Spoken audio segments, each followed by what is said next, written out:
Here we go. Okay, welcome everybody to the March edition of the Rio Rancho Astronomical Society monthly meeting, which we continue to do just online. Be nice if we could get out and have a stargaze that follows a meeting like this, but so far no go. So we keep going on the current path. We have, of course, a nice speaker lined up for tonight. We have some other things we can talk about. One thing I'd like to recognize first is the Steve Snyder's achievement of the Silver Master Observer Award. I want Steve to tell us a little bit about what you needed to do to get to that level. This is really remarkable. Go ahead, Steve, you get the floor. Thank you, John. Well, as you all know, Astronomical League has a number of observing programs, and it offers some interesting little incentives for going through the programs.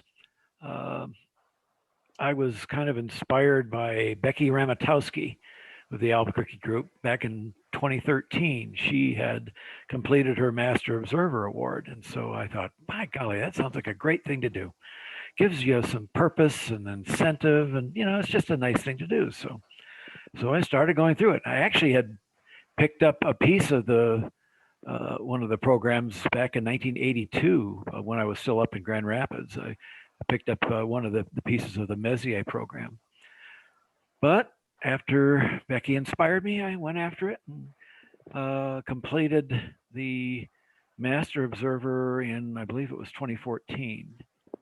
Then the Astronomical League changed its progression, if you will. They made it a little more formalized. They said, okay, in order to go through this Master Observer progression, you have to start off with the Observer Award, then move up to and up to and up to and so forth. So, okay. So I went back and got the Observer Award. And after, I forget how many programs that was, but then continued on, ended up getting my Advanced Observer Award last fall and completed the requirements for Master Observer Silver just this month. So now it's onward ho to Master Observer Gold. But in order to do that, I have to complete the Herschel 2, the Hydrogen Alpha Observing Program, and a few others. I have to have a total of 30 observing programs under my belt for that particular award. The top of the heap is something called Master Observer Platinum. 40 programs, and it includes all kinds of interesting things, including a radio astronomy portion. So I was thinking, was it you, Dean? You were talking about a whole bunch of radio-related in things. Hey, you interested in building a radio telescope? We just might want to call on you.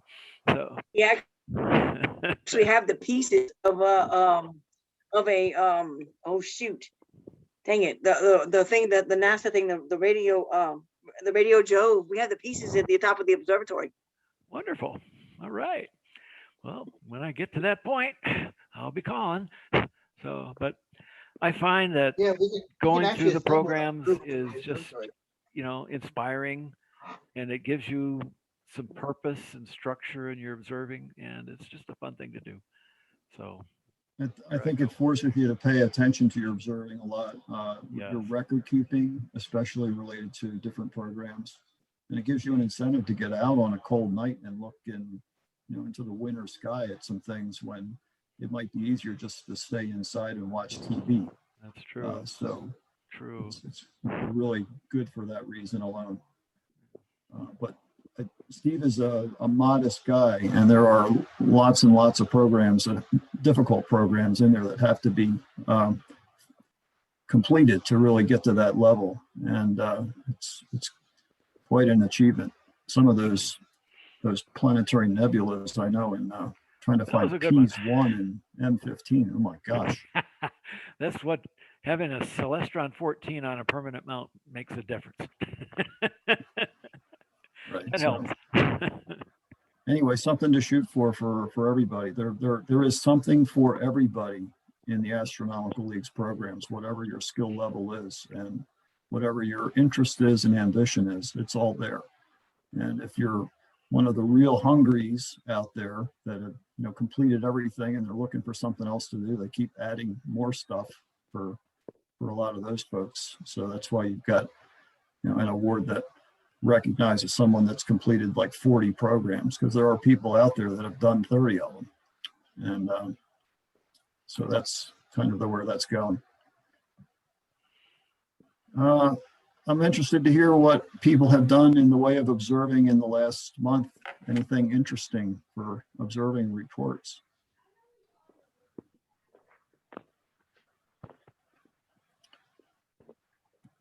I'll let you know, I got out for the first time with a telescope that I bought this year. It's an 18-inch obsession telescope, but I've been reluctant to take it anywhere until about a week ago. Took it up to White Ridge and had a pretty decent observing night there, although it was quite windy in the first couple of hours. And I came home with a lot of pollen collected in my eyes. Unfortunately, it's still bothering me. But I was able to see for the first time, looking at, say, M81, which I've looked at hundreds of times with other telescopes. I was able to see spiral arms in M81 that I didn't even know were there. Just remarkable difference with a little more aperture. M51, same thing, lots and lots of detail available to see with the greater aperture. So if you get a chance to look through a bigger telescope sometime, take advantage of it. I don't know, anybody else want to talk about something they've observed in the last month or so? So, John, as you know, I was recovering from surgery the last couple of months, and I've had like a 2-year streak of observing at least once a month. So last month in February, I had my wife carry my little 6-inch out on the patio and set it up for me. And I looked at sunspots. It's probably only the second time I've seen in the last 2 years, I've been able to see sunspots. And then we kept it out. And then that night I was able to check off some things on the Lunar 2 program as well. So I've got about 2 weeks left in March. I'm going to have to, I think I can carry it out myself this time, but we'll have to do some type of emergency observing.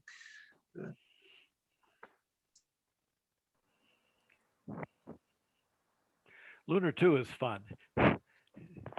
It is fun.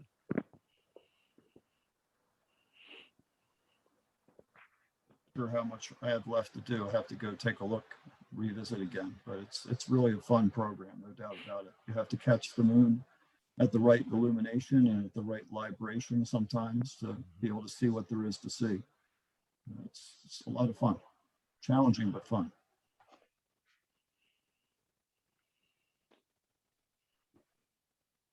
Okay, no other reports. Why don't we talk about what's coming? Actually, I was going to report just really quick. I typically, whenever there's a clear night, I turn on my system setup's also fairly permanently set up. I do most of my observing inside my office, like you see right here. Actually, I'm doing that. And so the last, actually, you guys have been seeing, I've been posting on the website. Now I decided everything I'm seeing, I'm posting now on the website. So I've been going through M81, M82, M73, you name it. I think I've hit about 20 targets in the last 2 months, and usually it's faster than that. But I'm now testing out a monochrome camera, and so all my images, I'm taking them in different filter light, right? Red, green, blue, and the luminance. So that's quadrupled my time on a target, as you guys can imagine. And but I've been very pleased with the whole process now, going to monochrome with filters. The quality of output is definitely substantially more because each pixel now is just a grayscale now, right? So you have more detail you can bring in your picture. And so I've been doing all my observing, and I'm a wimp now. I do most of my observing from indoors, controlling the telescope's actually right now 40 feet from me outside the door, but I control everything here in my command center. And so, and tonight, I'll bring it up. I'm going to hopefully hit about 105 Messier targets starting in 45 minutes. That's a marathon. Yeah. So Yeah, for those of you who don't know, he's our meat ambassador for this area. So he's got really cool toys to play with. yeah, tonight, do you want to bring up now or a little bit later about? Sure, yeah, go ahead. Yeah, tonight I'm going to be broadcasting on YouTube this Messier marathon, hitting hopefully a good chunk of the targets and everything. It goes in waves. It goes fairly fast, and then there's a gap when you catch up on everything. Then there's another wave, and then typically the last few targets are either behind the mountains or behind my home here. So I'm usually on a good night, I'm able to get up to 100, 102. Worst case is only 60 targets. And for this Messier marathon, I just go to the target, take a quick snapshot. Hello, here you are. Sometimes talk about it. I'll have people, this is being shared. It's on YouTube, but it's been through several groups. And so there could be anywhere from 10, some of the groups that has over 50,000 people in them, who knows who will show up. And of course it's different time zones. Sometimes I get people from Germany, I'll get people from Japan, I'll get people from Russia, I'll get people from the New York, and then, you know, here. So it depends on if they're getting up for work or what's going on. And it'll pop. I've had a few go to bed and then come back later on and join the broadcast. So I think I put the link, Melanie, on the website if you guys want to join in for the fun. I'm going to be actually cutting out in about 15 minutes to get ready for the broadcast with all the equipment. Andrew, what YouTube channel are you going to be on? Can you put it in the chat? What's that? Can you put the link in the chat so people can copy? I'll see if I can do that. It's because I'm right now doing this. I was going to do this off my computer, but because I got everything else getting set up for the broadcast. Let me see if, because I'm right now chatting you through my iPad actually right now, not through the computer. Let me see if I can try and pull that off. The easiest way, if all you need to do is you can actually, if you go to Facebook, let me see if I can do it for this way. They'll let me do it. And you can click on the link now and then copy it. Let's see if I can do that from this iPad. Okay, so bear with me as I go through this. And okay, so I can pull this off. Let's see here. Give me a few and I'll try and get it for you guys to put on there, okay, in the chat area. But if you go to the Facebook site and just click on that, you will be able to go right, it'll take you right to the link. Okay. All right. Let me see if I can. And by the way, this is from an observing point of view. I will say typically in December through February, I'll get up to 20 nights observing and imaging. I'll get a few hundred targets built up over the years. This has been really, January and February have been really rough weather-wise. I don't know if you guys have experienced this.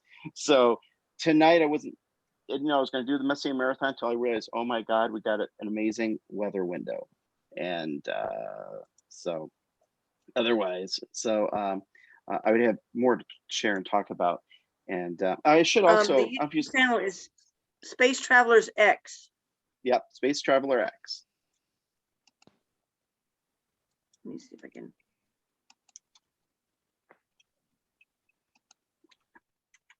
It's not gonna let me share the picture, but it's Space Traveler X. All you have to do is click on the link. If you go to Facebook and you click on that link, right? If you click to that link, it'll take you to the web page, and all you do is you copy that URL right to the chat. I don't see the link, is what I'm saying. All you do is click on the picture. If you go on Facebook, you click on the picture on the self. Okay.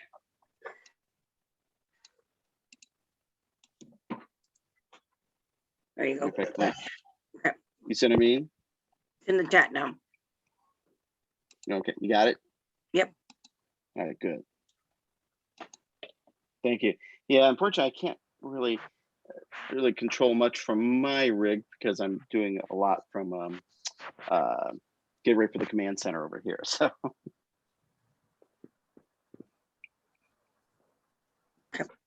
Hey, Melanie, you want to talk about what's coming up, things that are on the calendar Yeah. here?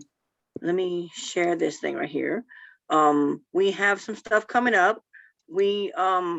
I've been talking to the city. Let me share this right here. I've been talking to the city, and the fact that we have a mass gathering capacity right now toward the end of March of 10.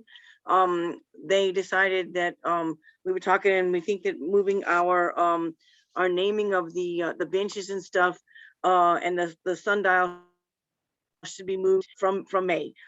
Again, I don't want to go down in Wikipedia as the organization that killed Harrison Schmitt, as our for our thing. Second to last man on the moon, went to an astronomy thing at Rio Rancho Astronomical Society, got COVID. I don't want that to be our legacy. So we're going to move it now. We've postponed it. We're going to have a meeting instead of on the 15th, that Saturday. We're going to have a regular meeting on May the 14th, that Friday night. We've moved the fundraiser to Saturday, September the 11th. And, we'll get Jack and those guys out there again as well. Also, we're going to do some work days at the observatory because it's kind of in sad shape because we haven't been there for basically a year now. Our last was February a year ago at the observatory. So if you want to help out at we got goat heads to pick up, we've got painting to do, we've got all kind of fun things happening at the observatory. So send me an email, and we haven't picked the date yet, but send me some emails. And again, going to be limiting it to make sure that we are COVID, COVID happy there. Our next meeting coming up is April the 16th. Our tentative guest speaker, Dr. Creech Eagman was supposed to be here today, but thank goodness that Ann was able to swap up a little bit. Dr. Creech Eagman had her very first COVID shot today, so I'm pretty sure she's probably not in the best of spirits right now. So she's going to talk about her exoplanet research that she does in stuff right over there at New Mexico Tech. We also got one of the first pictures from Mars from Dr. Crumpler. Want to make sure you guys had seen that. I wasn't sure if you guys had seen it or not. Then there's also, we have things like this. This is going to be the planetarium sign for our open air benches at the planetarium. And this is going to be the sign that is going to be for the Mark D. Leonard interactive sundial. It just so happened that we took pictures that one day when Roger was up on the building roof taking pictures. That's Mark in the sundial showing the time. So it was absolutely, kind of very, very fortuitous that he was taking that picture. So I thought this is great. So he's already on the sign as the picture.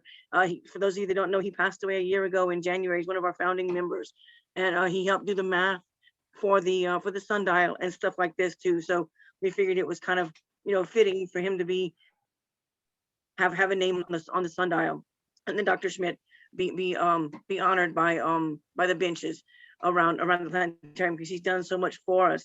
One of the things that he has done, actually, we talked about it a little bit at last month's meeting.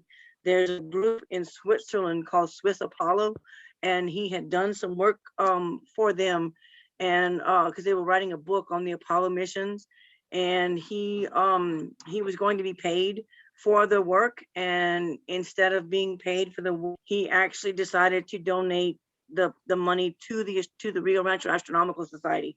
So by virtue of that, we're pulling the benches up, and it's going to cost. We're splitting the cost. We're splitting the cost between us and the city. The city is going to pay half, and we're going to pay half of the 12 benches. So each of us are going to pay for 6, and we're going to end up coating them with an anti-graffiti coating from the company, so that way it won't, we won't have as much work to do whenever they get vandalized, because they will. They're going to continue to get vandalized, I'm certain. But Dr. Schmitt actually has by giving us his per diem or whatever they were going to pay him, he's actually helped us pay, so we're not to take anything out of our treasury to pay for our benches, which is awesome, because he likes, according to his wife and him, he likes what we do as a club, and is very impressed with what we do as a club, and wants to keep it wants to keep it moving in the community, so I thought that's kind of, it's like it made me cry, because I thought that's kind of cool that he likes what we're doing, because we're not a giant club, but we're definitely fierce, it's like, which is good. So that's all I've got at this point right now, but just kind of, mark your calendars, kind of scratch out the date in May and move it to September. Hopefully, like Steve was saying, that we can we can have more than 10 people at an event in September.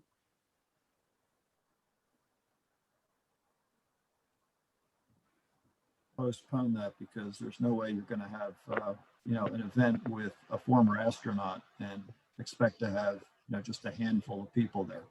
You're going to have probably hundreds. Last time he came outside, we had 500. Right.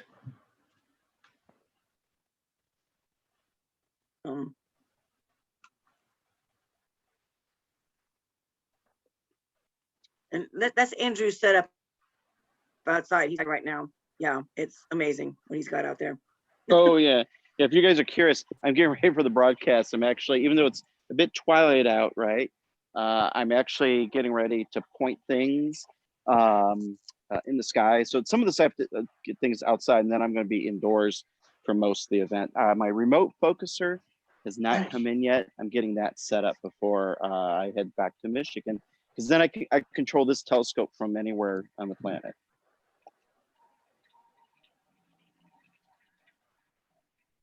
Yeah, which is Michigan is another part of the planet, I think. Yeah, Cool. yeah, Michigan. So, so I guess it could be on the moon even and control it, right? Through the lunar gateway I'm working on, they are going to have an internet connection. So in theory, from the lunar gateway, they could control it, right? There you go. Yeah. Awesome. All right. Are we ready to move on, John? Yeah, I think Or so. no? Yep. Right. Cool. All right. So we have a very awesome guest speaker tonight by virtue of the fact that we have Zoom capabilities now. I did a conference for my library association and had somebody from New England, somebody from New Mexico, and somebody from London in the same room talking to people. So by virtue of the fact that we have this basically way to catch everybody into one room now without having to have people go crazy and travel places, we were able to have someone from Boulder, Colorado. When we had Pluto Palooza a while back at the museum, we got to meet several of the team members on the New Horizons mission. And so by virtue of that fact, I thought this would be cool to hear some of the stuff that they have found with New Horizons and what they're still continuing to figure out with the data that's coming from this little probe in the backlogs and stuff. Anne Verbiscer is an assistant project scientist with the New Horizons, and she was with the extended Kuiper Belt mission. She's also been a participating scientist on the NASA ESA Cassini mission to Saturn and Titan, so which is kind of cool. So she's been out in the hinterlands of the solar system several times, and it's kind of a very, very esteemed pleasure to have you here, and I appreciate you taking the time. Didn't know that and Alan Stern is the project lead, and we were talking, and he's like, yeah, I'm from New Orleans, because so am I. So of course we had a nice long talk about New Orleans, and he said Anne's not from New Orleans, but she's just as cool. So I thought, okay, good. So we'll adopt her. She can be an honorary Cajun too, which is cool. Awesome. And thank you so much for coming and taking time to talk to us. Sounds cool. Thanks so much for having me. Oh, and guys, if you would please mute your microphones, please, to make sure that your microphones are muted in case crazy stuff happens in your world. So, all right, there you go, Anne. Okay, I will start sharing my presentation if I can find my cursor. There we go.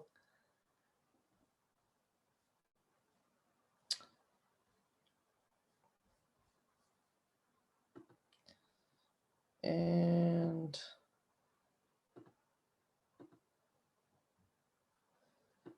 here from the start. All right. Are you seeing my screen? No, we're not. Yeah. you usually have to have your PowerPoint set up Mhm. and then share your screen. Oh, it is set up. Okay, now try sharing. Trying to get the, Here you go. Okay.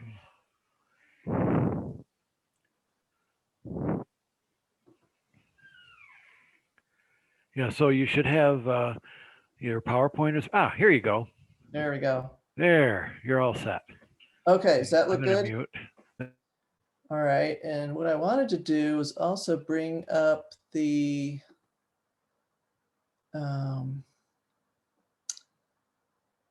participants, because I'm happy to take questions at any time. So if you need to, I guess I'll try to watch this and see if people raise their hands, or if you want to put something in the chat. I can either watch the chat, or people just unmute yourself and ask your question. Just be sure to mute yourself back in again. Yeah, okay. All right. So you're just seeing my slides, right? Not my screen with a bunch of windows on it, right? Correct, just your slides. Good. Okay, good. All right. So I'm going to talk tonight about New Horizons. As Melanie said, I'm an assistant project scientist and been working on the Kuiper extended mission since, well, working with New Horizons since 2014, really, when the effort really got going to discover a new target past for New Horizons to look at after it passed the Pluto system in July 2015. So just to get everybody on the same page, New Horizons was launched in January of 2006, and it was had a Jupiter flyby in about 13 months after that, in February of 2007. And then everybody, I think, is aware that New Horizons gave us our first view of the Pluto system in July 2015. So that was really certainly the centerpiece of the mission, but always from the start had the component to observe one or more Kuiper Belt objects. So this is the zone of the solar system that's located beyond the orbit of Neptune, where there are just literally hundreds of thousands of bodies of all different shapes and sizes. And the plan was to have the spacecraft make a close flyby of one of those objects. But when New Horizons was launched, nothing had been discovered yet that was anywhere close to where the spacecraft was going to be flying. So I'm going to speak a lot about the effort to find such a thing. So to search for this extended mission target, the search began actually in 2004 and 2005, hunting this part of the sky, which as ground-based observers, you're probably familiar with how dense the center of the Milky Way can be in Sagittarius. And looking in that region is pretty challenging to try and find a small object moving amongst the stars. So they began this search. This was long before I joined the mission. They did use large ground-based telescopes such as Subaru with its wide field instruments like SuprimeCam, and then later Hyper SuprimeCam. Also used facilities at Magellan and CFHT in Hawaii, and nothing was really found by 2013. So the situation then was getting a little dire that no possible target had been found. One of the reasons that it's difficult to do this is what the search field looks like, which is pretty intimidating to try and find a small object moving amongst all of these stars. You really have to have nearly perfect sky conditions and excellent seeing, and this is what we were up against. So we had to have some help, and the help came with the Hubble Space Telescope. So in 2014, a program was put together to use Hubble to search for the next target for New Horizons. And Hubble's field of view is pretty small, nothing like these giant telescopes that had these wide field cameras that could really, scoop up large portions of the sky with one image. Hubble can't do that. So it needed 166 orbits of the telescope to snap pictures, basically grab one of these blue tiles every time it did that, and looking for something, just anything that moves within the field of stars. So there was, in order to get that 166 orbits, there was a 2-week pilot program where New Horizons, the search team, needed to find 2 Kuiper Belt objects in that 2 weeks. And if they didn't get that, the rest of the 166 orbits were not going to be allocated to this survey. So thankfully, 2 did show up right in this center region. Those were the first areas that were searched. And so luckily that did then give the green light to do the rest of the 166 orbits. And HST found 5 confirmed candidate Kuiper Belt objects that New Horizons had a shot at having a close flyby of.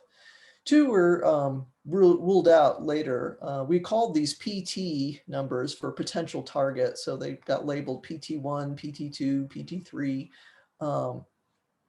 And 3 of them hung on for quite a long time. And then eventually it came down to PT1 and PT3. And what was the determining factor was how much fuel the spacecraft had to burn to get to one of these targets.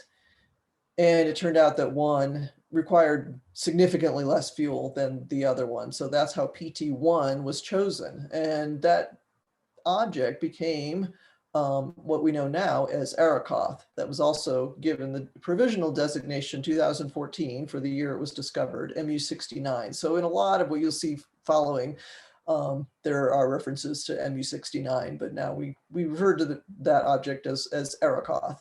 And a little bit about the name Arakoth. It wasn't named until actually after the flyby. It was given the name Arakoth, which means sky in Powhatan, and that was a nod to the Native American tribe that was in the Maryland area, which is where New Horizons was built. So it was a way to give it a nice name. The name had been debated for quite some time. So not much was known about this object. It was discovered in 2014, and that was about it. You see the image here, actually 5 images stacked together with Arakoth in the center of the aqua circle there. That's the object moving against a background star, and the star is a little blurred because the telescope was actually tracking at the rate of the Kuiper Belt object moves. Not at the rate that the star moves. So that's why the star is a little smeared. All we really knew about this object is that it was something called a cold classical. Now, cold doesn't refer to temperature. It's just a dynamical term, meaning that its orbit doesn't really change much. It's a very circular orbit and not very inclined at all relative to the plane of the solar system, the ecliptic.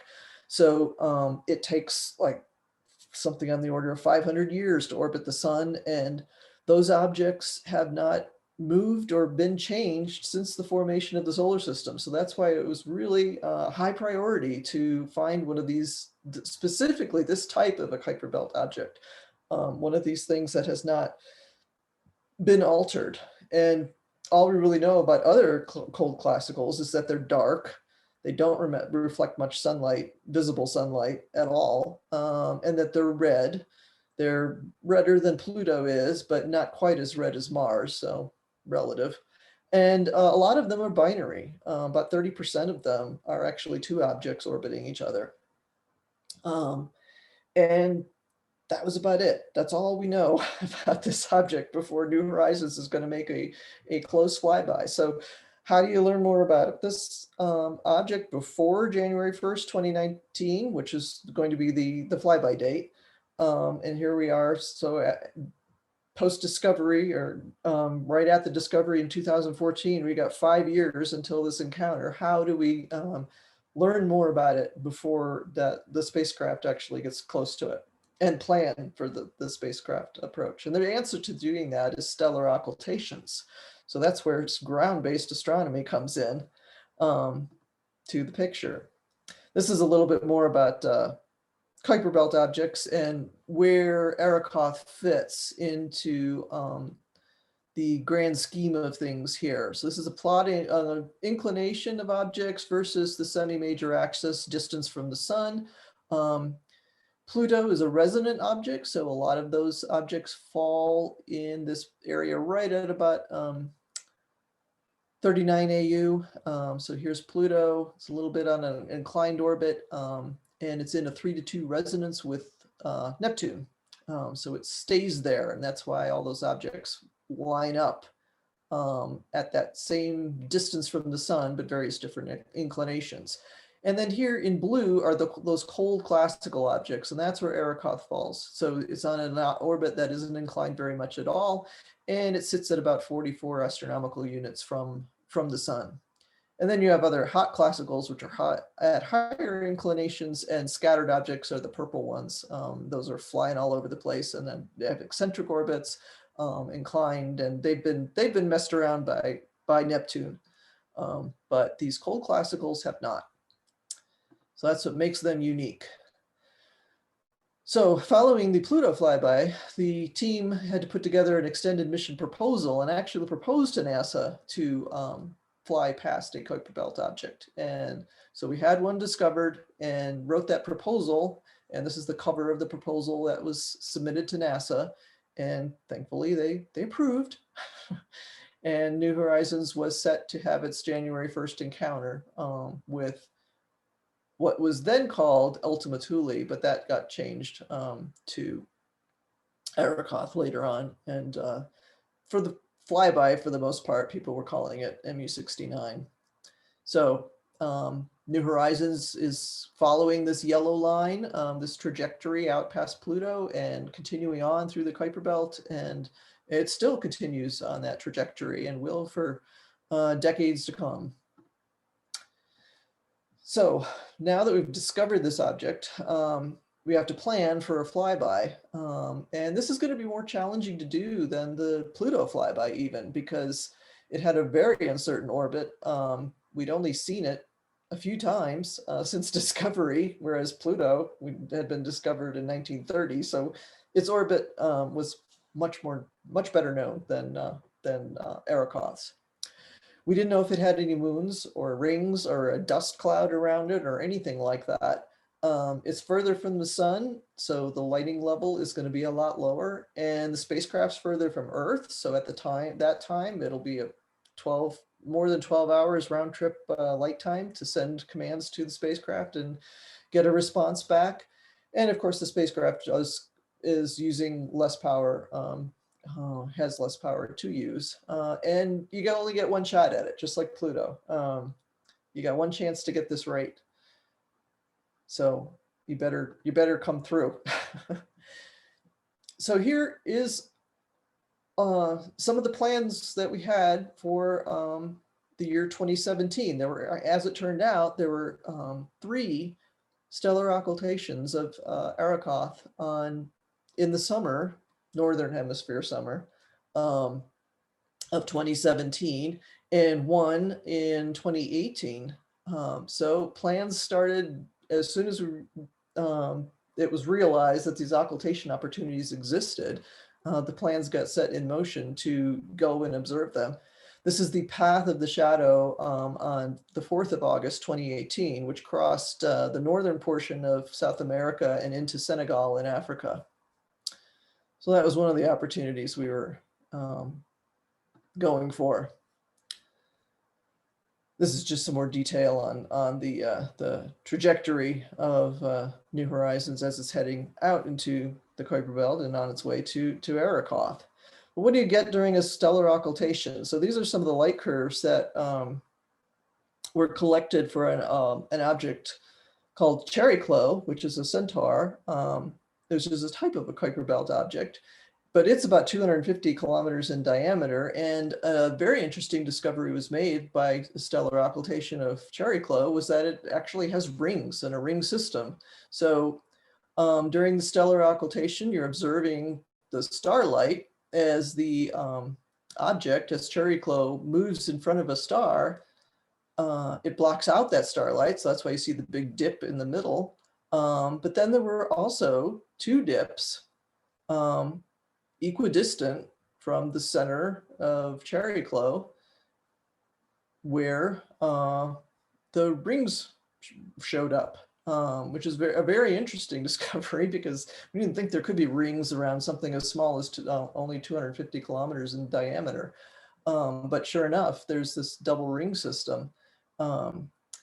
So that was basically the idea is you want to see, you want to watch as Arrokoth or MU69 passes in front of a background star and its shadow is then cast onto the Earth. And the map I showed was the shadow. So here are the three opportunities that existed in 2017. On June 3rd, it crossed the shadow of MU69 across the southern portion of South America and South Africa. On July 10th, basically it was over the Pacific Ocean. And on July 17, it was over again, the southern portion of South America. So the moon was pretty good on the June and July 17 opportunities, but on July 10, it was nearly full moon. And that opportunity didn't really pass over much in the way of land that you could put a portable telescope on to observe a stellar occultation. So we set out for the June 3rd event, splitting up groups. Half of the groups went with these 16-inch Skywatchers to South Africa. So this is Cape Town, Table Mountain in the background, and some of our observers talking to a local security guy. And this is the South African Astronomical Observatory where we were practicing. We sent 54 observers and film crews and local support, 5 tons of equipment and 25 portable telescopes and their CCD cameras all went off to try and observe this occultation. This was the path of MU69's shadow on the 3rd of June. And the idea was to point all those telescopes, arrange what's called a picket fence to try and capture the wink of a star as MU69 passed in front of it. One of our telescopes got a little jostled in shipping, so a primary mirror was not attached to the telescope when we arrived. So unfortunately, that system was out of commission for that event. But this is part of the effort that has to take place to try and do this. So here's our picket fence in South Africa. We had telescopes set up on each one of these tracks. Basically, once you're assigned a track, you can go anywhere as long as you're within the cross track that you're supposed to be on. And that was the original plan. So the red line here is the center of the object, the predicted center of the shadow. The yellow line, I think, is the 1 sigma region where it could possibly be, and then the purple or blue line is the sort of 3 sigma. So we were really kind of uncertain as to where exactly the shadow is going to be. So you want to spread people out. So they have a chance of seeing that star blink out when MU69 passes in front of it. So this was our Skippy Sky prediction, though, for the night of the occultation. And the red areas indicate cloud cover. The blue is clear sky. And here were our tracks. And so that looked kind of dicey. And we split up then and kept 6 telescopes in the western part of the Cape, and sent 6 telescopes inward into the Karoo to be sure of some clear skies. And this was like what the sky looked like from the Karoo, which is actually absolutely magnificent. And this was one of the teams collecting data in the Karoo on the 3rd of June. And here is one of my movies to show about this effort we undertook. So how's the sound? Is it okay? Good? Okay.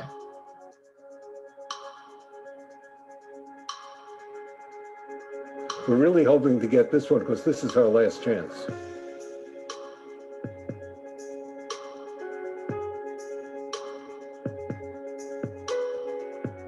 If the wind affects some of the telescopes, we could lose data, and it's been pretty windy. So these are portable wind shields that we're going to put up in sites where we have very high wind.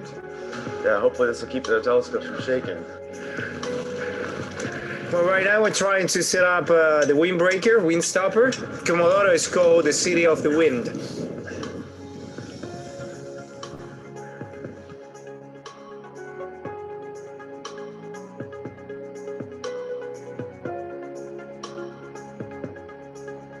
The dress rehearsals have gone really well. We tested everything we needed to test, and so far, so good.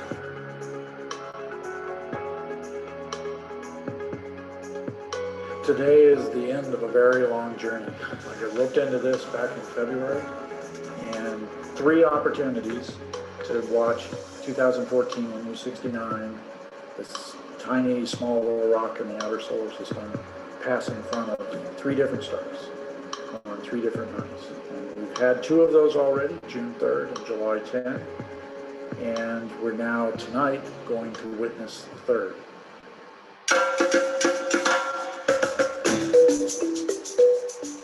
We have about a dozen teams here and another dozen teams in Argentina. Each team comprises 2 people that work in pairs. I think this is the road right here. That's that back road. Now the challenge is finding somewhere to put that telescope. Where on this line do we have to find an empty space that's kind of dark, remote, where we can see this occultation. Pick the best site you think, with what you know, could do that core. The one thing you might be interested to note that the mean spacing between sites is about 8.2 kilometers. So we've got 23 mobile sites, and we're adding 3 fixed to that, so we've got a total span of 26. There are some poisonous, not only snakes, but also spiders. There's only 1 hospital in the area that can treat bites. Tonight we are going to go practice at one of our sites where we're probably going to observe for the night of the event. We're going to send out 4 teams each to 3 different campsites. You've got to get yourself and the telescope in the right place, somewhere in the world, at the right time. Light is the instrument of astronomy, and sometimes it's very limited, such as in this case where we're sending 55 people across the world to catch a 2-second shadow.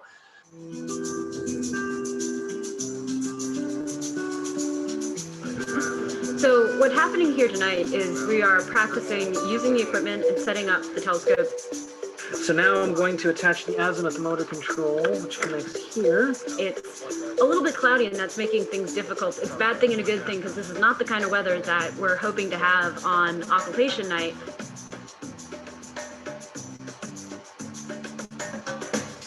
The weather doesn't look like it's going to be very good here in Clan Williams. We're heading east. We're splitting up. We're trying to chase the clear skies, get away from these clouds.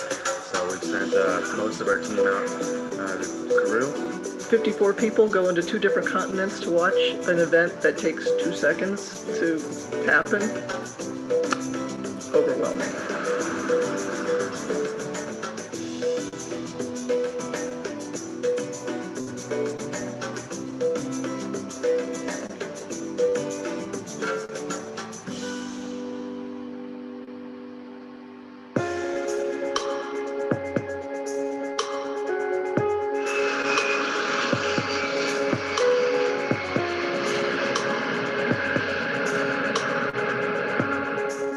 What we're doing here with Sophia is putting a very large telescope into the occultation path. so that we can probe very close to the target. And I show spot on. 2 minutes to go. 30 seconds to go. We're looking good.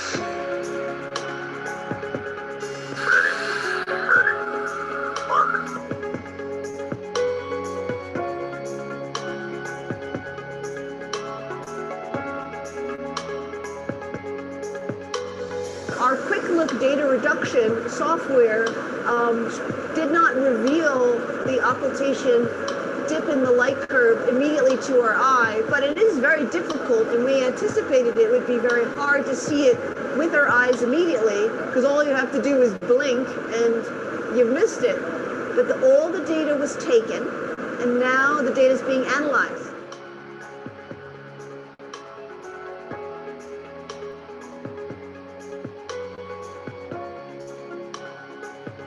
Tonight is the big event. There should be a star that blinks out, but who knows if it's actually going to happen. So this third occultation feels really important because if we don't catch the object this time, we'll have a lot less information going into the encounter. I want to just say thanks to everyone for the past few days of work and to some of you for the past few months of work. Let's go get the data tonight.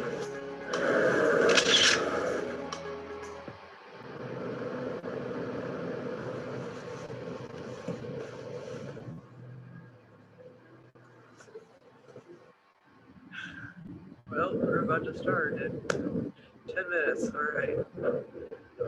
This is it. This is our last opportunity to learn something about B69 before New Horizons flies past. All right. Now time. Okay, within the next minute. And I will tell you if I see the star disappear.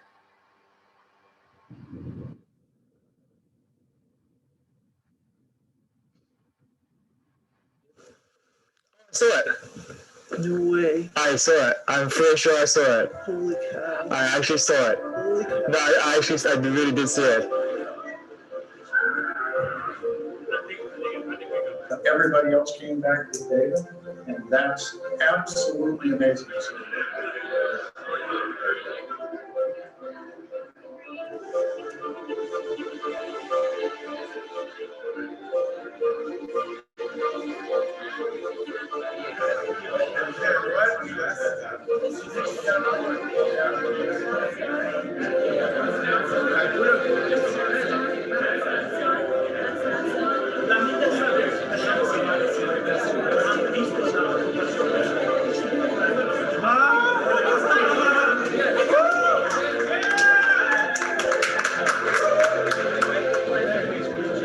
We saw it. Yeah, we saw it too. We saw it too.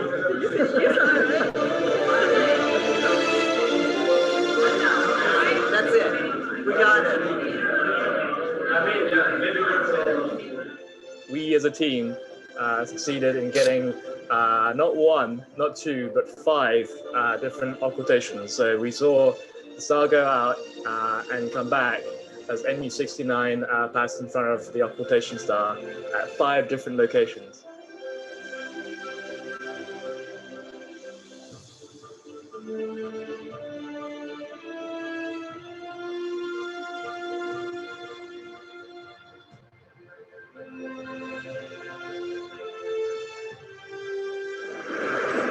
I don't care what the weather is today. That's a great feeling.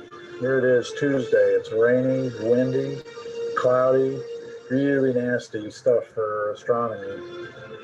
And it doesn't matter. It's great. It can do whatever it wants as long as I can get out on my airplane back to Buenos Aires tonight. It could snow 10 feet tomorrow for all I care. But we got what we came for.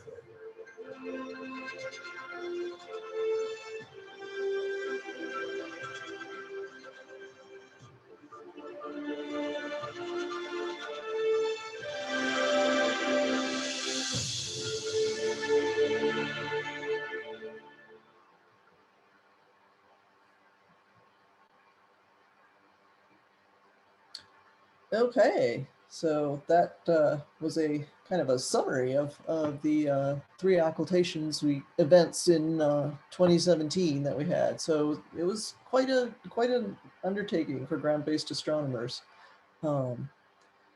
As the video showed, we did use Sophia on the 10th of July.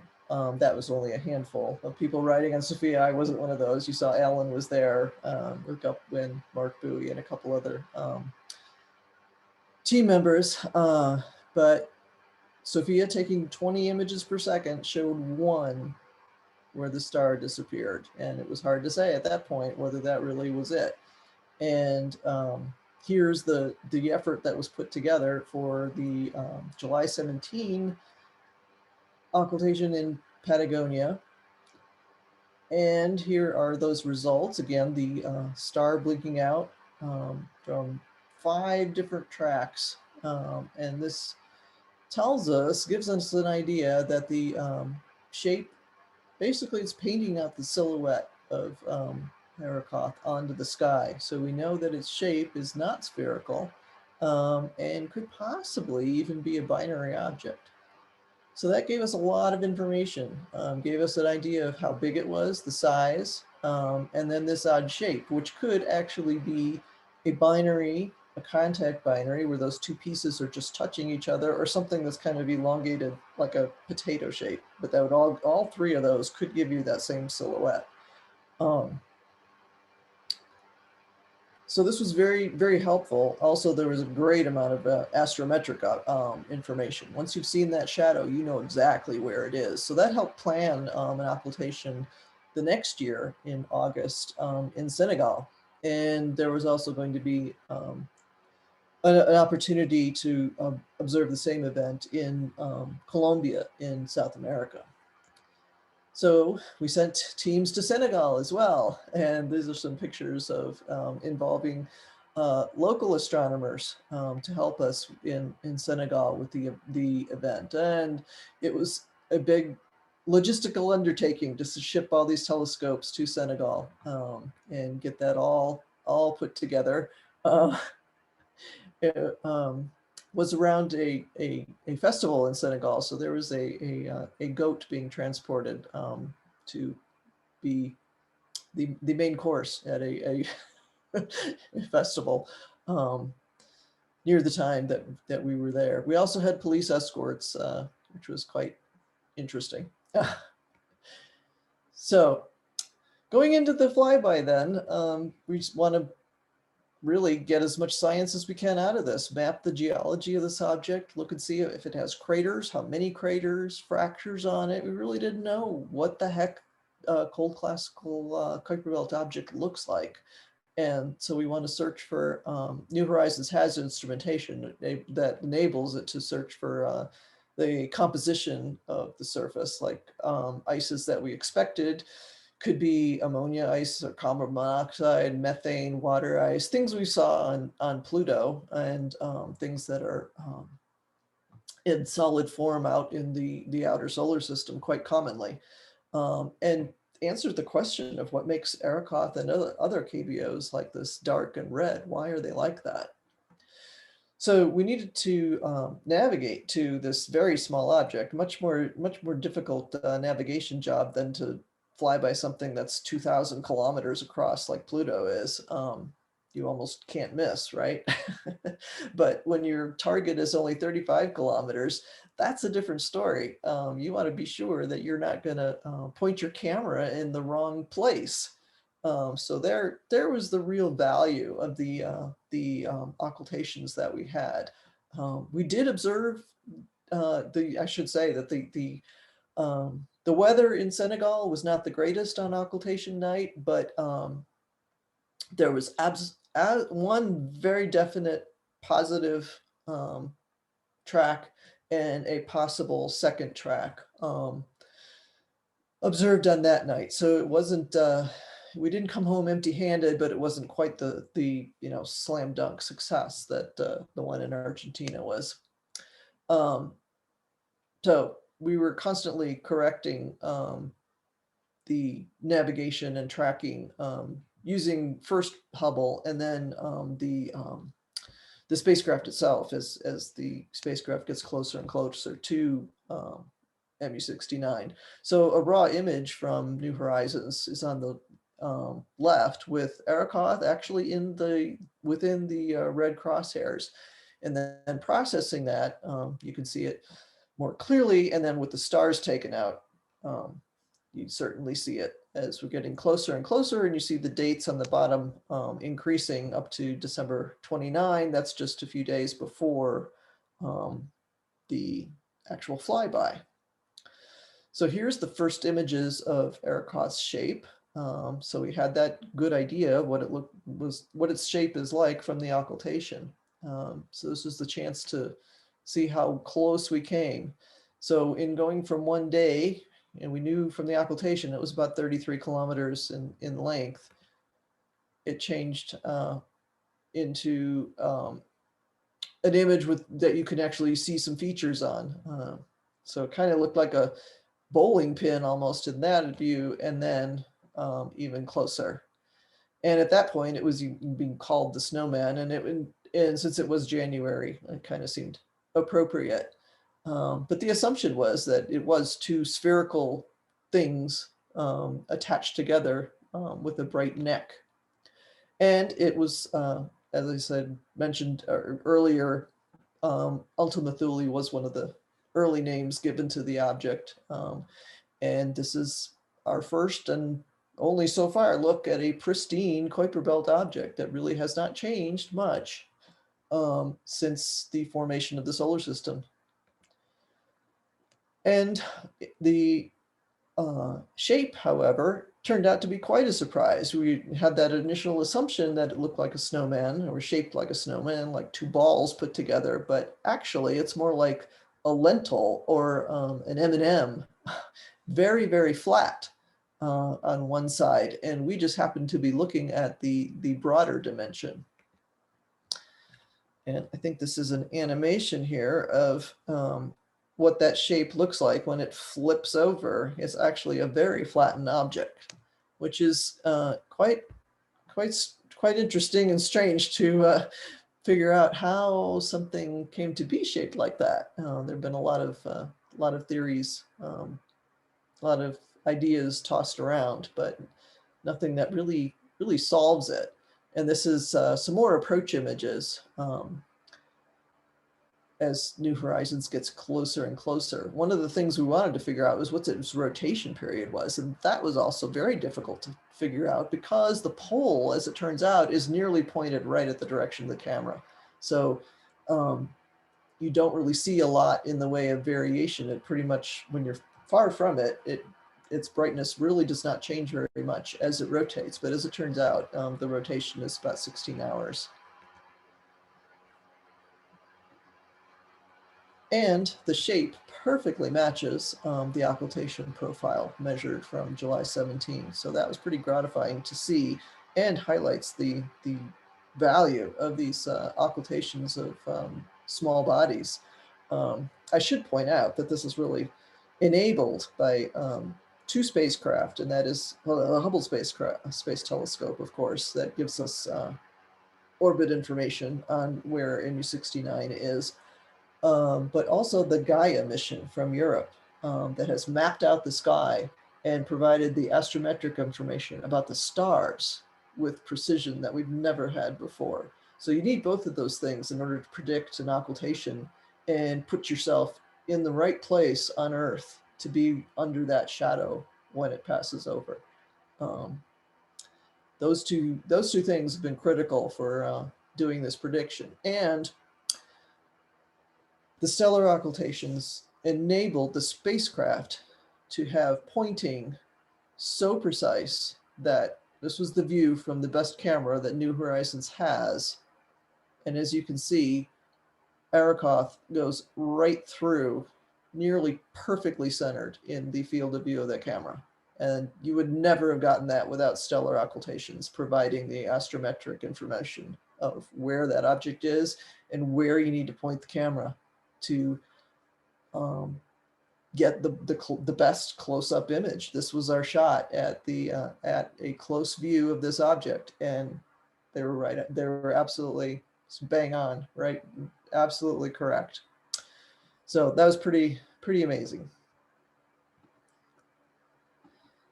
There we go. And just for size, this is a close-up view of Pluto in the background, and then how big little Arrokoth would be if you set Arrokoth down onto Pluto's Sputnik Planitia, the heart on Pluto. That's how small it would be. Pretty dramatic. I mean, Pluto's over 2,000 kilometers in diameter, and Arrokoth is only 35. And we know that it's red as well. New Horizons has two cameras. One takes color images but doesn't have quite the spatial resolution that the black and white one does. So putting those two together gives us the best combination of color and detail of what a surface looks like.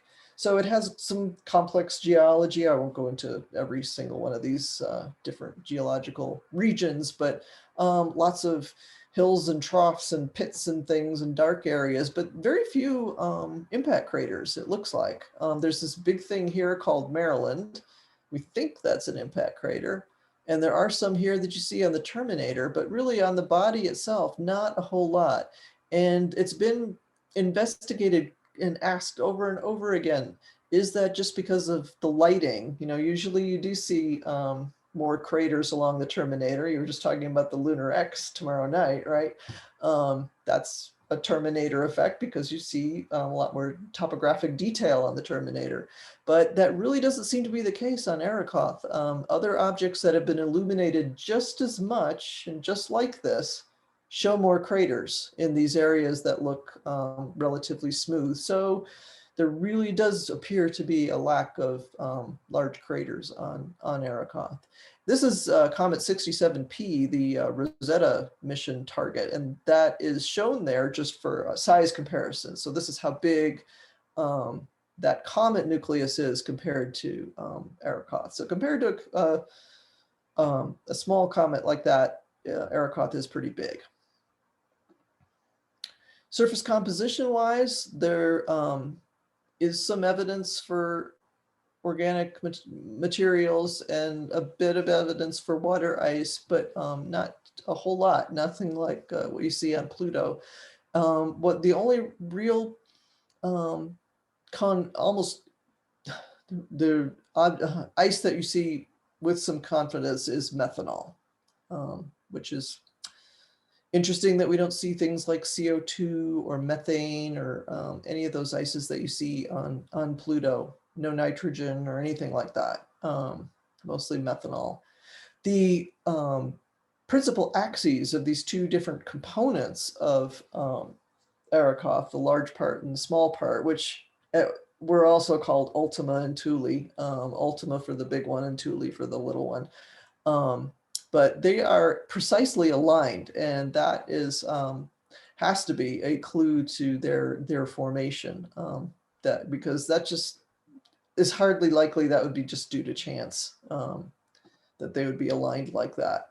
So we think Arrokoth was formed from the gravitational collapse of a cloud of particles early in the solar system's history, and then formed those two parts that then came together.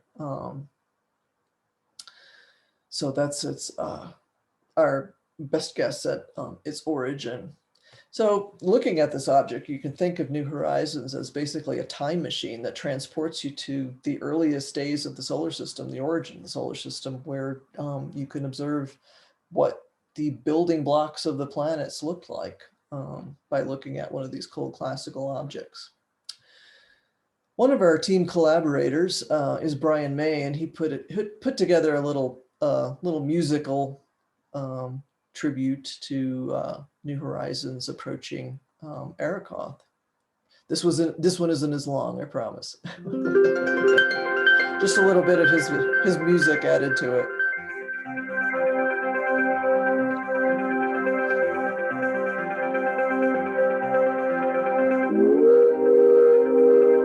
We explore because we are human. When we want to know.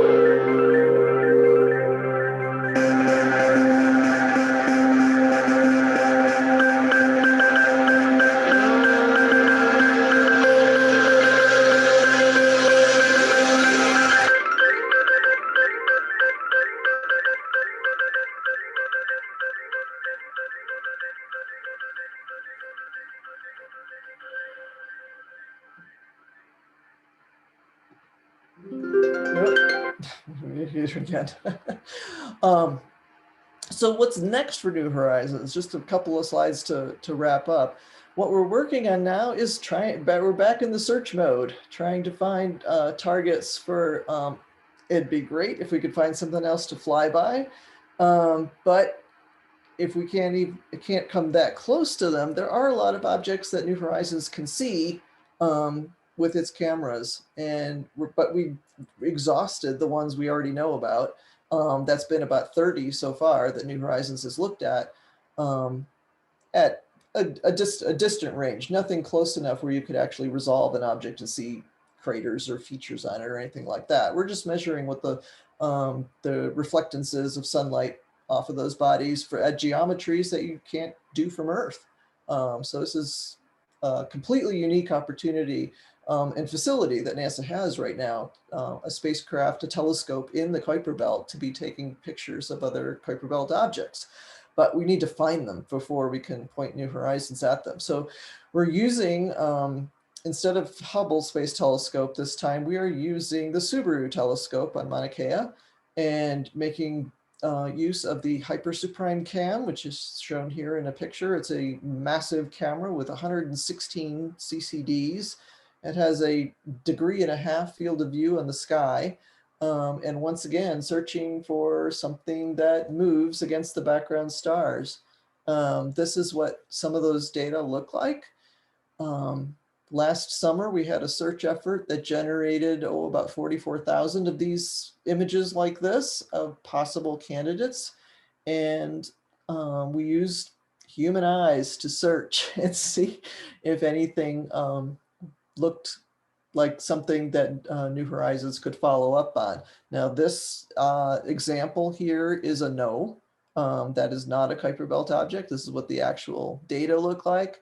This is what the model should look like. It says that the object should look like if it is a KPO.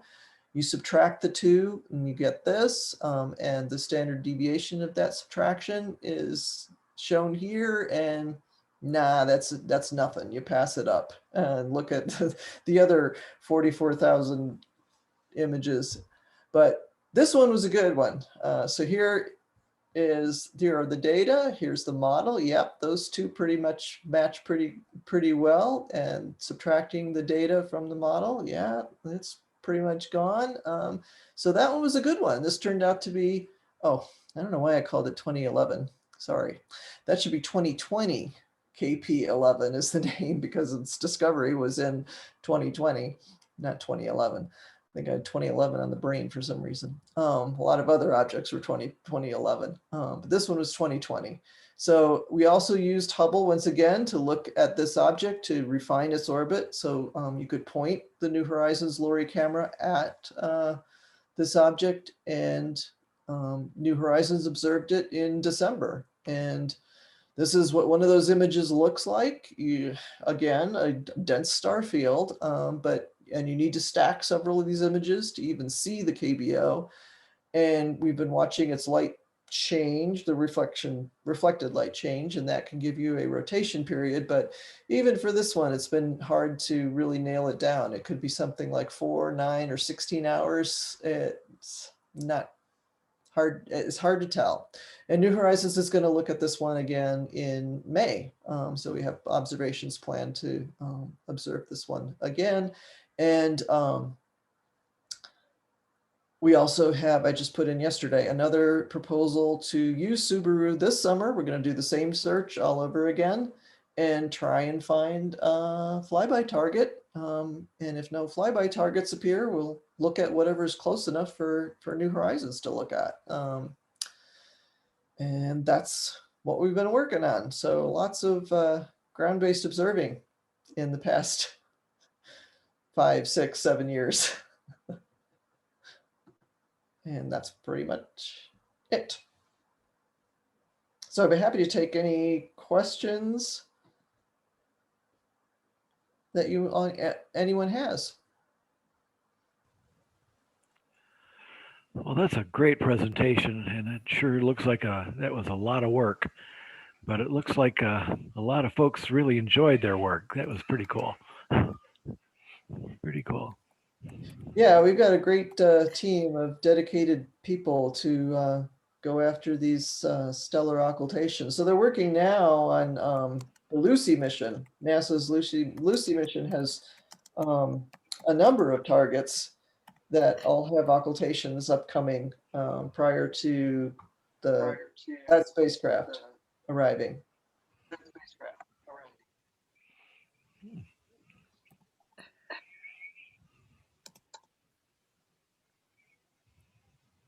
Connie, did you have a question?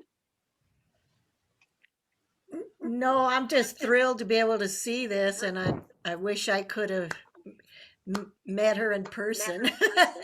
And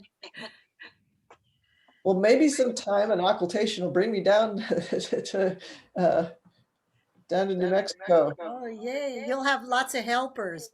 You can come down in 2023 and watch the eclipse. Yeah, one of the things we do is definitely contact local astronomy clubs for help. Even did that in South Africa. What warms my heart, what warms my heart is seeing everybody doing live observing instead of doing it remotely.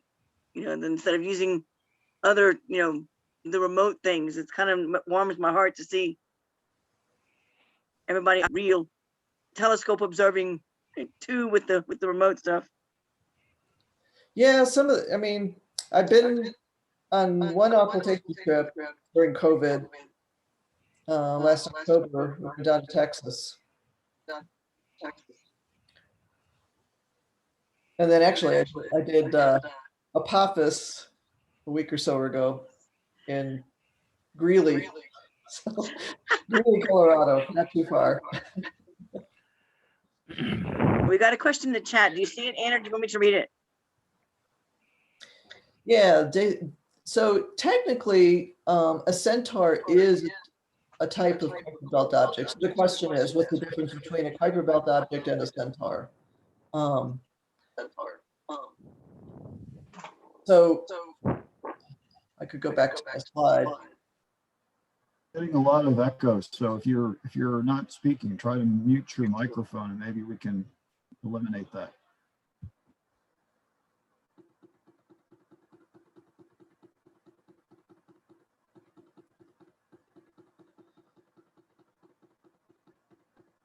Basically, centaurs are Kuiper Belt objects that have been thrown into the inner solar system by most often the culprit is Neptune. That a long time ago it came close enough to Neptune that the gravitational interaction threw it on to a different trajectory. So the centaurs in this plot are the orange objects. So they're in the inner part of the solar system, closer to the sun than Neptune, and they're on inclined orbits too. So they're inclined 20, 40 degrees, some of them. So technically, and you see some of the orange dots elsewhere here too, in the outer portion of the solar system. They've just had their orbits altered enough that throws them in closer than Neptune, and the other Kuiper Belt objects have not. So technically, they are Kuiper Belt objects. At least they originated in the Kuiper Belt, but they've been relocated. And since they've come closer to the sun, the ices on their surfaces probably sublimated and have changed. Surface composition has been altered, whereas the classical objects have not had that kind of surface alteration. And Dave asked an additional thing. Are centaurs different than comets due to composition primarily? I don't think there'd be a huge difference there. They are kind of like large comets. A lot of them do show activity, cometary activity, do develop like Comey. You know, we have objects like Echeclus becomes active every once in a while. Chiron becomes active every once in a while, and Chariklo too. So yeah, they're like big comets.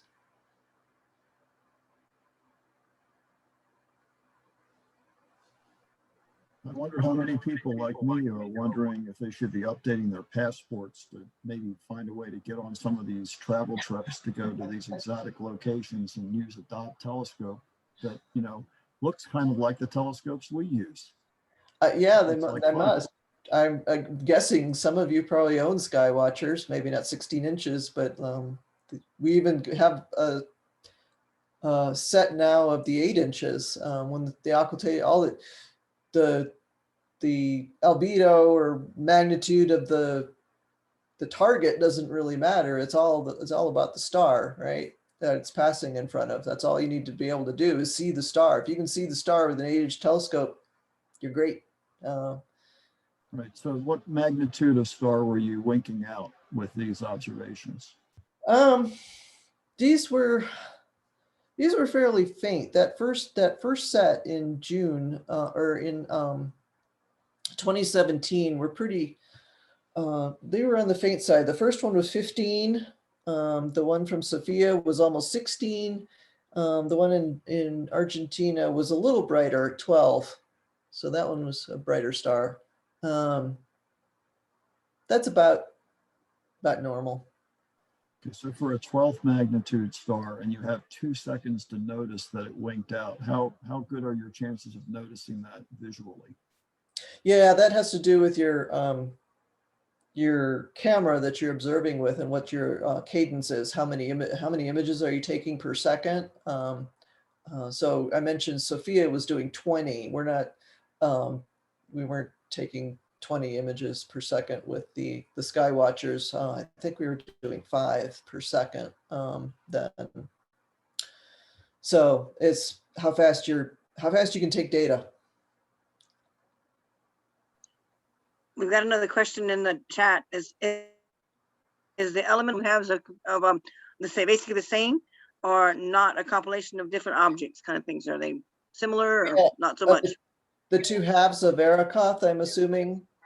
I should have pointed that out because that was also a very important observation that New Horizons made, is that the colors and composition of those 2 halves were identical, not different in any way. So that's another important clue to its formation, that completely same stuff put together, not different. Just as you can see, different sizes, but that's about the biggest difference. Is just the 2 sizes aren't the same; they're a little different, but same color, same surface composition, same amount of, one's not more cratered than the other. Otherwise, identical in every way except dimension.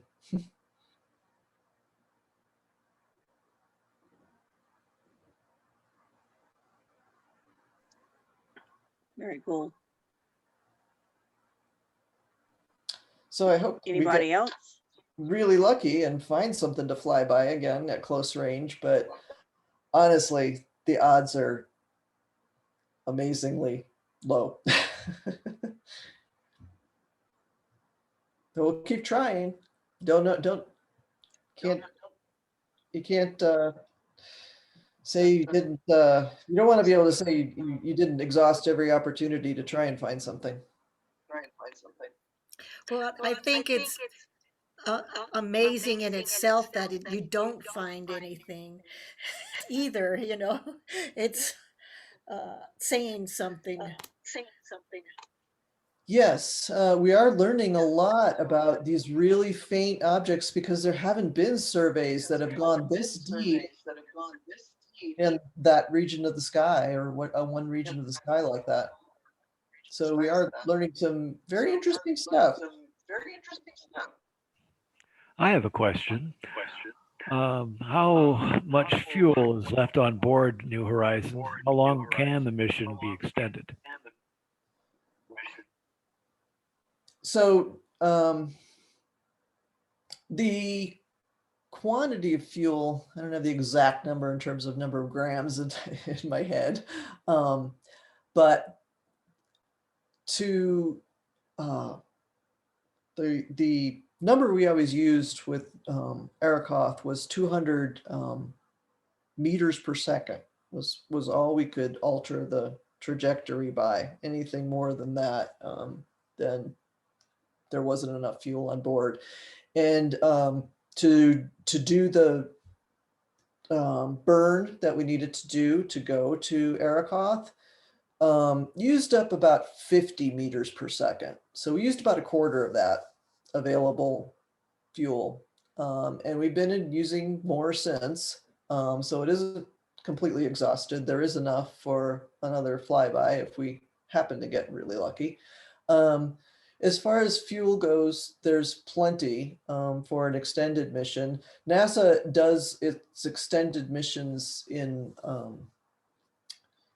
small increments, right? It's not going to extend the mission for another 10 years. It will do it for 3 to 5, something like that. So there's plenty of fuel available for another extended mission. There are other resources on board that are limited, like power. New Horizons is powered by plutonium.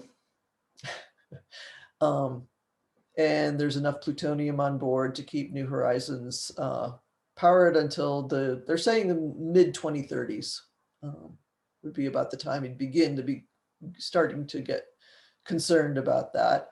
New Horizons does not have reaction wheels. It does use thrusters to do its pointing. And the thrusters have a limited number of cycles. And based on Voyager had thrusters as well. And based on, so New Horizons constantly consults Voyager on when their thrusters were no longer functional, how many thruster cycles that took. So New Horizons counts its thruster cycles, and we're doing okay on those, but it's something you monitor, how many hundreds of thousands of thruster cycles you can do before you start to worry about them not functioning anymore. But so you keep tabs on that in terms of spacecraft health. That's very, very, very important. But plenty of resources available, fuel, power, and thruster cycles for another 5-year extended mission easily.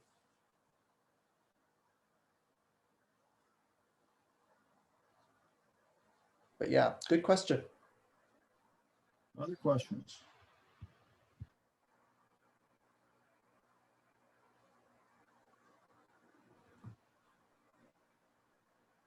Ian, I think this was a fabulous presentation, and I think if we weren't all muted, that we would all be standing up and applauding right now. So thank you very much for an excellent presentation tonight. Well, thanks for having me. Yes, send me your mailing address, so for you to be able to get a club T-shirt, woo! And then also check out to be able to come talk to the students. They are on spring break, deep into spring break right now, so none of them showed up tonight. But I kind of figured they might not because they're probably all skiing. Right. Mike, honey. But we'll see you on the April 19, right? You want to do it then? Was it 19 or was it? I think it was 16, or is it? Yeah, because the 19th is a Monday. Okay. 16th, yeah, that Friday. Yeah, Friday the 16th. it's on my calendar. Yeah, 1:45. If you want to come in at about 1, that way we can double check and everything, and you can chat with the teacher and all beforehand. We've got some kids that are going to be, it's a hybrid, so we've got kids that are on campus and kids that are virtual. So great.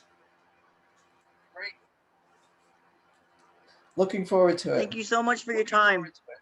Sure. Just go tell Alan who that.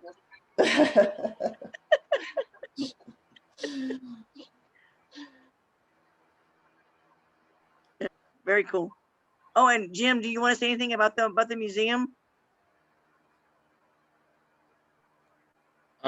So the museum is open, and Melanie, I think it's you that's causing the echo. So can you mute your audio for a sec?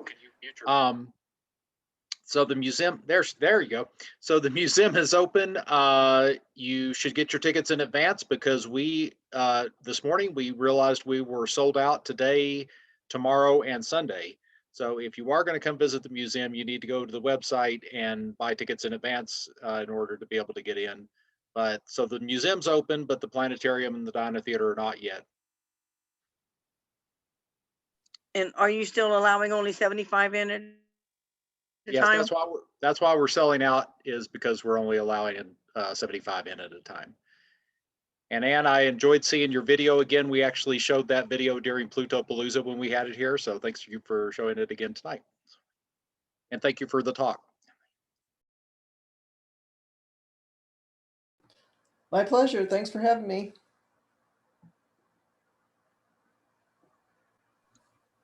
Awesome. Thanks, guys, a ton. I